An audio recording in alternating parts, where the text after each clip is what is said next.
Vamos começar a nossa conversa para tratar de transporte de cargas em Minas Gerais. Há uma apreensão no setor após a tarifa de 50% imposta pelos Estados Unidos a vários produtos brasileiros. A FIENG estima que o impacto no PIB do estado pode chegar a 15 bilhões e 800 milhões de reais. Vamos entender um pouco como este problema, ou as dificuldades eventualmente que poderão vir deste cenário, podem impactar as empresas de transporte de cargas e logísticas de Minas Gerais, conversando com o presidente do sindicato, Antônio Luiz da Silva Júnior. Senhor Antônio, bom dia para o senhor. Dia, tá escutando bem? Tá Estou tranquilo? perfeitamente, ouço o senhor em alto e bom som. Senhor Bom Antônio, então dia. queria começar pela primeira avaliação que o senhor possa nos dar. O setor já tem minimamente algum impacto estimado sobre o que pode ser carreado dessa decisão do presidente Donald Trump de tarifaço para o setor de transportes e cargas? Olha, o efeito vai ser um efeito em cascata. A gente não pode mensurar ainda o tamanho do efeito, mas é certo que vai vir e pode ser maior do que a gente espera, porque, na verdade, quando se deixa de produzir alguma coisa, deixa de ter transporte, deixa de ter transporte de insumo.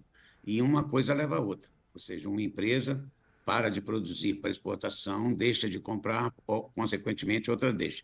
Então, nós estimamos, sim, que vai ter uma queda violenta aí no superávit comercial e na movimentação de cargas. Uhum. Qual é o impacto específico para Minas Gerais em termos de regiões? A gente pode dividir desta maneira. Alguma delas o setor imagina que possa ser mais afetada pelo perfil de produto que pode entrar nesta tarifa do presidente americano?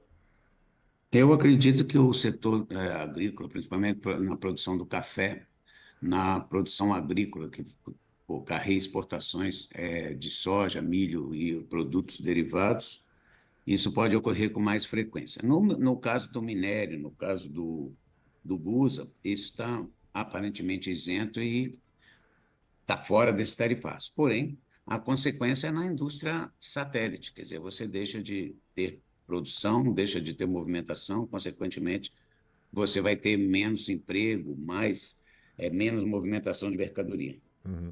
Como é que o senhor pensa a possibilidade de diversificação? A gente fala isso para muitos negócios e para a gente que está pensando na exportação, mas me parece haver uma dificuldade muito objetiva para o setor de transportes lidar com isso, né? Porque ele precisa do insumo, ele precisa daquela produção efetivamente naquela planta, naquele lugar. Né? Exatamente. O transporte, na verdade, o transporte é acionado de acordo com a necessidade das empresas, das indústrias em movimentar a mercadoria. Quando há uma redução, o transporte deixa. E a nossa alternativa, ela é mais complexa, não é simplesmente de hoje para amanhã. O caminhão para, o motorista para, você precisa buscar alternativa em outros mercados. E como o mercado como um todo é o Brasil, não é só Minas, a gente enxerga que nós vamos ter dificuldade de suprir essa queda de transporte que a gente enxerga com o tarifaço.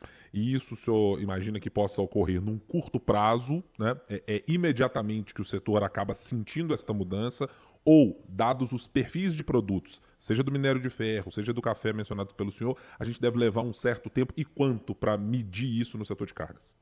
Olha, como tudo, a gente acredita que o mercado vai se ajustar, óbvio. A gente não vai perder. O mercado vai procurar, quem tiver deixar de exportar para os Estados Unidos, vai procurar exportar para outro país. Isso eu acredito que nós vamos demandar aí de 3 a 6 meses para fazer os ajustes necessários. Mas, como tudo na vida, tudo se adapta. Nós vamos buscar alternativas e vamos superar isso. A gente viu até agora, senhor Antônio, algumas iniciativas feitas tanto pelo governo do estado, quanto algumas que estão para serem apresentadas pelo governo federal nessa terça-feira. Gente falando em, por exemplo, possibilidades de concessão de crédito com os juros subsidiados, outras possibilidades, por exemplo, de compra de determinados insumos para manter em funcionamento a economia em níveis parecidos do pré-tarifaço.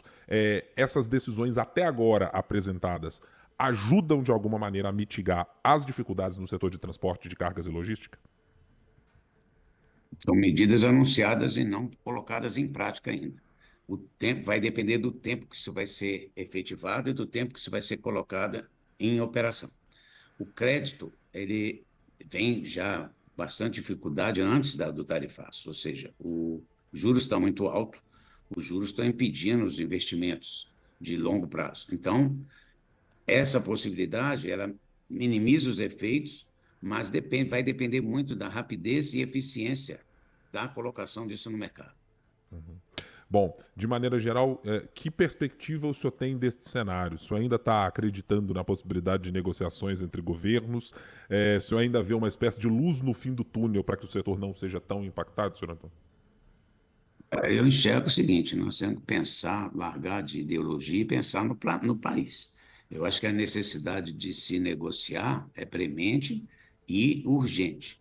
Nós temos que tirar a touca aí de ideologia e tentar ver se a gente corre atrás de procurar o melhor para o Brasil. Se não conseguir, também buscar outros mercados. Nós vamos produzir, o mercado é carente de comida, carente de minério. Ou seja, nós temos outros mercados. Então, é somente, eu acho, acredito que é bom senso, um pouquinho de paciência e menos ideologia e mais política de Estado. Deixa eu lhe perguntar agora sobre uma pergunta para além deste momento, né? Eu sei que o setor depende majoritariamente de obras de qualidade numa melhoria dos serviços das rodovias, das estaduais e das federais, para funcionar e entregar um bom serviço. De maneira geral, que Uhum. avaliação o senhor faz sobre esses dois pedaços da conversa? Rodovias estaduais e rodovias federais, elas estão a bom termo, a política de concessões que tem sido feitas, no caso do estado de Minas Gerais, algumas do governo federal, atende aquilo que o setor imagina, pelo menos para manter o seu funcionamento?